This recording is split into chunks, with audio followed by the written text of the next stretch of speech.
Hey everybody, Varun here from Language Academy. Guys, welcome back to another video. This video, we are going to look at IELTS speaking module. Everything, all the tips, all the strategies, and all the hacks you need to know to crack your IELTS speaking in the very first go. What I'll be doing in this video, I'll start off with task description or the module description, that what all is there in IELTS speaking, what is the marking criteria, and then I'm going to give you 30 tips which you need to make sure you follow on your exam day to crack in the very first go. Let's get into the video, and I'll request you to make sure you follow each and everything, watch till the end so that you get your desired score in the very first attempt. Let's get started.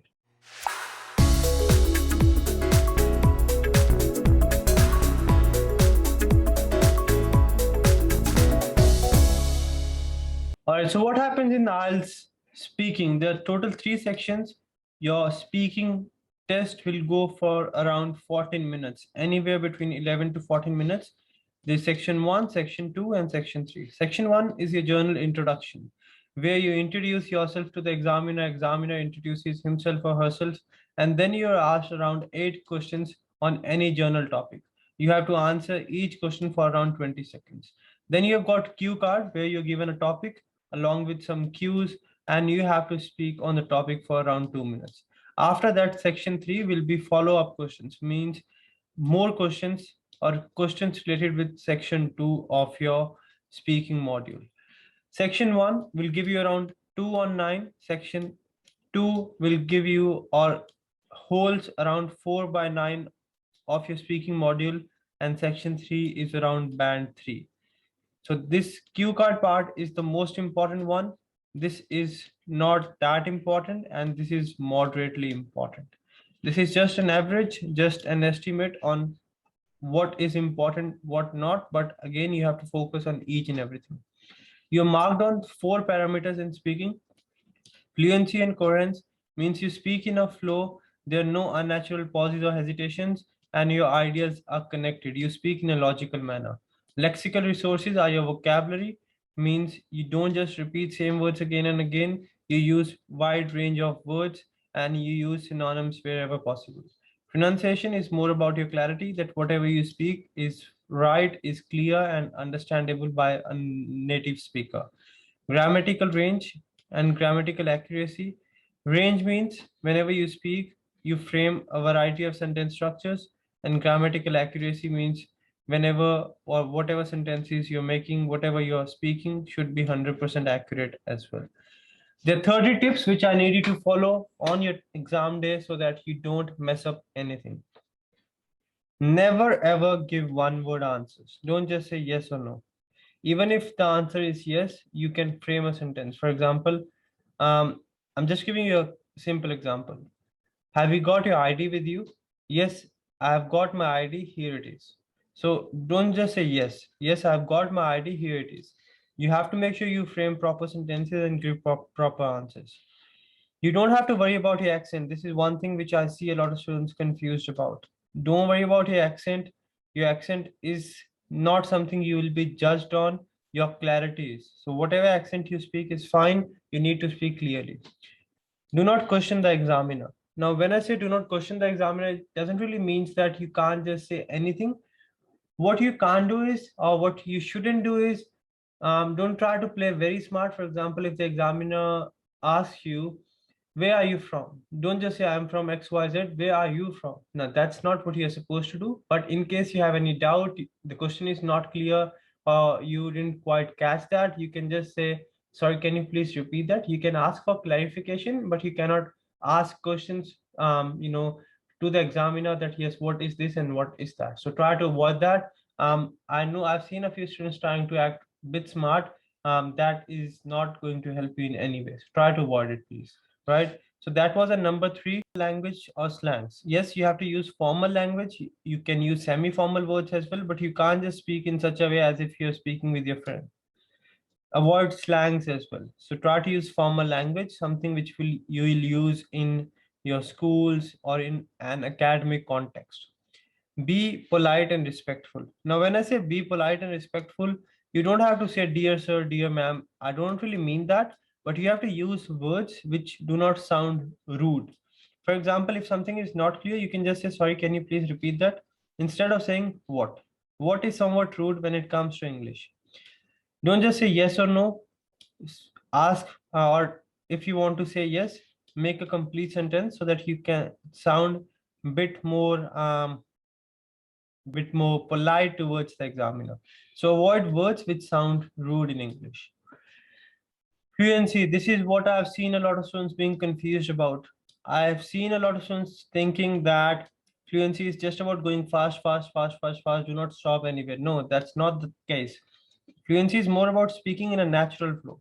And when it comes to natural flow, there will always be natural pauses, natural corrections as well, natural hesitations. As long as you're taking natural pauses after every sentence or so, that's fine. But you can't just pause everywhere. You can't just pause everywhere. There shouldn't be any kind of unnatural hesitations.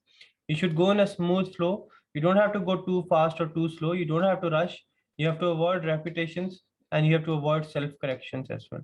Excessive self corrections and excessive repetitions are going to harm you, are going to be penalized. Remember this thing. Never ever speak as if you have memorized. I've seen a lot of students, what they do is they memorize 10 sentences or 5 sentences for cue cards, which they want to use in every cue card. What happens when you speak those 5 sentences or anything which you have prepared beforehand? You'll go very fast. You'll speak in a very confident manner, and after that, you will have to think about ideas, and your pace won't match. The pace at which you were going in the first 3, 4, 5 sentences and the pace afterwards will not go hand in hand, and the examiner is going to get it real quick that this person has memorized the answer. He's speaking in such a way that yes, he has memorized it, and that is not a very positive thing. You can be penalized for that particular thing as well. So be careful about this thing as well. So don't speak in such a way as if you have memorized the answer. Don't go too fast, and try not to memorize the answers as well. Try to go in a natural manner. Alrighty. Number 7, hesitations. Yeah, minor hesitations are fine, but not too much. If you're not sure, don't give the wrong answer. Please ask for clarification. It's better to ask for clarification. You won't be penalized if you ask for clarification, but you will be penalized if you don't understand and you give the wrong answer. Whenever you move from one idea to another, use connectors and linkers, group of words, furthermore, however, but, certainly, something like that, so that you can score good in your coherence as well. Coherence is more about linking your ideas. Maintain eye contact. See, there's no marking criteria which marks you, evaluates you, judges you on eye contact and hand gestures. But I'll still say it's always good to have a good eye contact and use a bit of your hand gestures. Do not overuse them. But why? Because if you have good eye contact, you'll be able to speak calmly, confidently, and that is going to help you speak in a clear manner, in a fluent manner. If you're just looking here and then examiner is here, you won't be that confident. He'll have excessive pauses and hesitations. So maintain a good eye contact, keep your hands moving, a bit of hand gestures, but do not stare at the examiner. You just have to maintain a good eye contact. You are not evaluated on this thing, but this will help you subconsciously. So it's very important that you have a good eye contact and look into the eyes, speak calmly, confidently, and give your best. So these were our tip number 10. So maintain eye contact, use your hand gestures. Remember, there's no task achievement. Now, when it comes to your writing, you have one marking criteria which says task achievement, which means whatever has been asked in the question, have you actually answered that? But in speaking, we don't have any task achievement. So you don't really need to answer accurately. You have to obviously answer on the topic. You cannot go completely off topic. But even if you're not 100% accurate with your ideas, that's fine. Giving right ideas or right information is not the key in speaking. What is the key in speaking? Speaking in a fluent manner, linking your ideas, avoid repetition, speak clearly, and speak whatever you speak should be grammatically correct. You don't have to go to the point, exactly to the point. Let's say they're talking about cricket as a sport, right? They've asked you to talk about cricket. You're not really sure what happens in cricket. You can talk in general about sports as well. So something related. Because if you don't know about it, if you'll try to speak over here, you won't be fluent. You'll have grammatical errors and all. it's better to speak something about cricket as well. But if you're not really sure of 100% ideas, you can slightly add some other ideas related to the topic, but you shouldn't be stopping, you shouldn't make grammar errors and all. So you don't have to worry about accuracy of the ideas, you just have to worry about your speaking. Do not worry if your examiner interrupts you. I've seen a lot of students panic when examiner stops you all of a sudden and asks you another follow-up question. This is going to happen. This is how they're going to interrupt you, make you a bit nervous, but that is part of the game. That's natural. You don't have to worry if someone interrupts you or stops you and asks you another question. There will be cross questioning. That's part of the game. You have to take it very positive, very light, and answer it. It doesn't really mean if the examiner is asking you why again and again, or what is the reason again and again. That's not necessarily negative. That is just examiner is trying to judge you how well you can answer, and you have to be positive. You have to give your best. There will be cross questioning, so don't worry about anything. In part two, cue card, I get this question a lot. How long do we need to speak? I'll say speak for 2 minutes, and after 2 minutes, examiner is going to stop you by himself. So don't just stop around 1.5 minutes. Keep on speaking unless and until the examiner stops you. As I've told you, you don't have to worry about the ideas. Your speaking skills are assessed, not your ideas. When you enter the room, the examiner greets you, introduces himself, asks you to introduce yourself as well. That part, greetings and ID check part, is not evaluated. Means the first 4 questions are not evaluated, but give your best over there so that you can get a good start and you get into the flow. Be on time. That will help you to be calm, relaxed, and give you 120%. If you're running late, you can be a bit nervous, so I'll highly recommend be there half an hour before. If you're not really sure about the answer, you have to buy time. Paraphrase the question. For example, if they've asked you, which is your favorite fruit? Well, if I am not a big fan of fruits, I am more into vegetables. But if I have to say, if I have to talk about one fruit that I like, I'll say mango. So in that case, while you're paraphrasing the question, you can take around 10 seconds to think about the ideas. You should have some time buying fillers as well. Wow, that's a good question. I've never thought about that before. Let me just take a moment to consider your question. All right, if I have to talk about fruits, I'm a big fan of fruits and I have 3 to 4 fruits every day. But one fruit I cannot live without is apple. To be perfectly honest, this is not a topic I normally talk about. But if you have to ask me, I guess I would say mango. Even though I take plenty of fruits every day, I have apple, mango, pears, but mango is something I cannot live without, something like that. Right? So you can have these time buying fillers if you run out of ideas.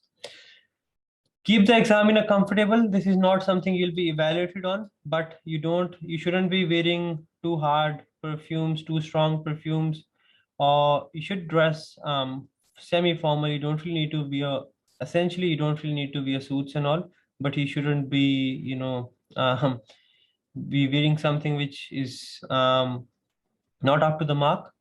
Maintain a good body posture. Again, this is not evaluated according to the marking criteria, but this will give you confidence and will help you perform better. Answer energetically. If you speak energetically, enthusiastically, you'll be even clear and understandable. Plus, you'll have that will help you give your response properly, clearly, and in an efficient plus effective manner. Part one, you'll have 8 questions per topic. The questions on any journal questions basically. How long you have to speak? 2 to 4 sentences around 20 seconds. In cue card, how long you have to speak? You keep on speaking around 2 minutes until the examiner stops you. Don't worry about the accuracy. If you're out of ideas, give examples or narrate a story. Examples will work best. Story is going to help you because story you can track it. Let's say they're talking about on a holiday. All right, if I have to talk about holiday, I have not been on a holiday for last 7 years because I was busy working on myself to help myself be self-dependent and save some money as well. I've been working continuously from last 7 years, plus I did my bachelor's during this time. But the last holiday which I remember was with my friends in 2013. We went to the south part of India. We planned this trip 3 years in advance because every time we used to have a due date, something used to come up and we had to postpone it. But finally, in 2013, we took our first flight. It was a first flight for all of us. We were four friends, and then we went to south of India. We went to a small city called Goa, which is on the coast, and it is the beauty is serene over there. So you can just make now, instead of talking about the trip, I narrated a story that yes, I've not been on a trip for 7 years. When I went, we planned for 3 years. So in this particular story, I took around 30 to 40 seconds. That's what you do. If you're out of ideas, just drag the same thing. You can also say I planned with my parents, but they cancelled, and then I went with my friends. At the last moment, one of my friend he cancelled because of his ill health, and so on. So that is something I really need you to do. If you're out of ideas, give examples, narrate a story. And last but not the least, the best, be confident, calm, and smile. I can say this for sure. If you smile on your test day while you're taking your test, 100% your confidence is going to be on the top. You're going to be at your best and you are going to nail it. Remember this thing, it's not difficult. IELTS speaking is not difficult. You do not have to overcomplicate things. You have to keep it very simple, to the point, and before you go for the test, you should know the marking criteria. You're not really judged on your ideas, but on your speaking skills. Work on those, practice every day, and make sure you follow these 30 tips plus the marking criteria, and you are going to nail your test. Nothing hard, keep it simple, practice every day. And if you have any doubts, if you need any help, let me know in the comment section. Give us a call, send us a message, or visit our website, and we'll make sure we help you get your desired score in the very first go.